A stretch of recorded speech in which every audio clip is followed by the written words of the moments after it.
ইয়াৰ পিছত আমাৰ মাননীয় বৈভৱজী ডাঙৰীয়া তেওঁক এখন ফুলাম গামোচাৰে আদৰণি জনাব আমাৰ বুথ প্ৰেচিডেণ্ট ৰাজীৱ বৈশ্য। ডিমৰীয়া সমষ্টিৰ পৰা IASৰ ৰিজাল্ট দিলে 4জনে বোলে IAS পাইছে, তাতকে গৌৰৱৰ বিষয় থাকিব নেকি কিবা কওক? আমাক ডিমৰীয়া সমষ্টিৰ পৰা ACS পৰীক্ষা হ'লে APSC পৰীক্ষাত 15-20 জন ACS APS হ'ব। সেনেকুৱা এটা পৰিৱেশৰ সৃষ্টি কৰিব লাগিব। লাগিবনে নালাগিব? লাগিবনে নালাগিব? আমি শিক্ষাৰ ক্ষেত্ৰত আমি যুৱ প্ৰজন্মকো আগবঢ়াই নিয়া এটা পৰিৱেশ সৃষ্টি কৰিব লাগিব। খেলৰ ক্ষেত্ৰত এটা পৰিৱেশ সৃষ্টি কৰিব লাগিব। বহু খেলুৱৈ আছে আমাৰ, ফুটবল খেলুৱৈ। আমি বিভিন্ন খেল উদ্বোধন কৰি ফুৰোঁ, ফুটবল খেল, ক্ৰিকেট খেল, কিন্তু এজনো প্লেয়াৰেতো ভাৰতত প্ৰতিনিধিত্ব কৰিব পৰা নাই। কোনোবা ইণ্ডিয়ান টিমত আছে নেকি ডিমৰীয়াৰ ফুটবলাৰ, ভাল ফুটবলাৰ আছে নেকি কোনোবা? আমি যদি পৰিৱেশ সৃষ্টি কৰোঁ, আমি যদি ভাল ষ্টেডিয়ামৰ পৰিকল্পনা কৰোঁ, আমাৰ মুখ্যমন্ত্ৰী মহোদয় সেইদিনা কচুতলিত যাওঁতে কৈছে ৰাইজে যদি বিচাৰে কচুতলিত এখন ইঞ্জিনিয়াৰিং কলেজো আমি স্থাপন কৰি দিম। ৰাইজে যদি বিচাৰে মেডিকেল কলেজো হ'ব পাৰে ডিমৰীয়াত, সেইটো একো ডাঙৰ কথা নহয়। এইটো মুখ্যমন্ত্ৰী মহোদয় আমি আহ্বান জনাব লাগিব। এতিয়া শুনিছে, য'তেই আছে তাতে শুনিছে। ডক্টৰ হিমন্ত বিশ্ব শৰ্মা, আপোনালোকে তাৰমানে ডক্টৰ হিমন্ত বিশ্ব শৰ্মা ডাঙৰীয়াক ইতিমধ্যে আশীৰ্বাদ দিছে, দিছে নে নাই? দিছে। ডক্টৰ হিমন্ত বিশ্ব শৰ্মা ডাঙৰীয়াক যেতিয়া আশীৰ্বাদ দিছে ডিমৰীয়াবাসী ৰাইজে, মোকো আপোনালোকে আশীৰ্বাদ দিব লাগিব। মই মাত্ৰ প্ৰতীকহে, আপোনালোকে ভোটটো দিব কাক? মুখ্যমন্ত্ৰী মহোদয়। মই NDA প্ৰাৰ্থীহে, কিন্তু মোক চাই নহয়, মুখ্যমন্ত্ৰী মহোদয়ক চাই আপোনালোকে আপোনালোকৰ বহুমূলীয়া ভোটটো দিব। আৰু আপোনালোকে ৰাইজকো ক'ব এইবাৰ এটা নতুন ল'ৰা আহিছে, যিটো ল'ৰাই কি কৈ থৈ গৈছে, কি কৈ থৈ গৈছে জানে নেকি? নাজানে নহয়।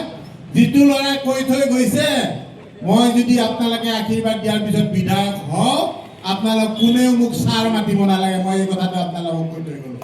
কোনোৱে ছাৰ মাতিব নালাগে। কোনোবাই নিজৰ দাদা বুলি মাতিব, কোনোবাই ভাইটি বুলি মাতিব, কোনোবাই ভাগিন বুলি মাতিব, কোনোবাই ভতিজা বুলি মাতিব। ঠিক আছে?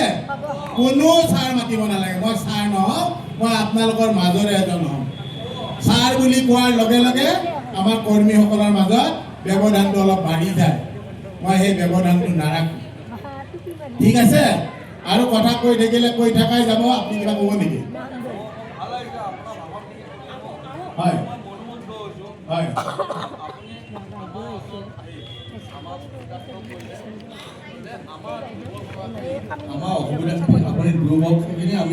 হয়, আমি ডিমৰীয়া সমষ্টিৰ নৱগঠিত ডিমৰীয়া সমষ্টিত নতুনত্ব আহিব।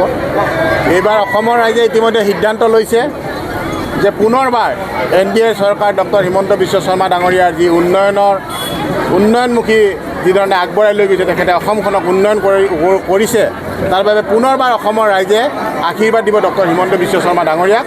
আৰু ডিমৰীয়া সমষ্টিটো তাৰ কোনো ব্যতিক্ৰম নহয়। ডিমৰীয়া সমষ্টিৰ ৰাইজে উৎসৱমুখৰ পৰিৱেশেৰে যোৱাকালি পীযুষ হাজৰিকা ডাঙৰীয়া আহিছিলে, মাননীয় মন্ত্ৰী, তেওঁ আৰম্ভ কৰি আজি আমাৰ সন্মানীয় বিধায়ক অতুল বৰা ডাঙৰীয়া, সাংসদ বিজুলী কলিতা মেধি ডাঙৰীয়ানীৰ লগত আমি একেলগে প্ৰায় 6টা কাৰ্যালয় আজি উদ্বোধন কৰিছোঁ। আৰু প্ৰত্যেকটো কাৰ্যালয় উদ্বোধন কৰোঁতে 1000ৰো ওপৰ মানুহ আহি উপস্থিত হৈছে আমাক আশীৰ্বাদ দিবলৈ। আমি আশীৰ্বাদ বিচাৰিছোঁ। আজি আমি ইয়াতেও ৰাইজৰ যথেষ্ট ব্যাপক সঁহাৰি পাইছোঁ। আৰু আমি 100% নিশ্চিত পুনৰবাৰ দিছপুৰত ডক্টৰ হিমন্ত বিশ্ব শৰ্মাৰ নেতৃত্বত NDA চৰকাৰ গঠন হ'ব। উন্নয়ন উন্নয়ন উন্নয়ন মানে উন্নয়নহে দেখা পাইছে, বেলেগ বস্তু একো দেখা নাই।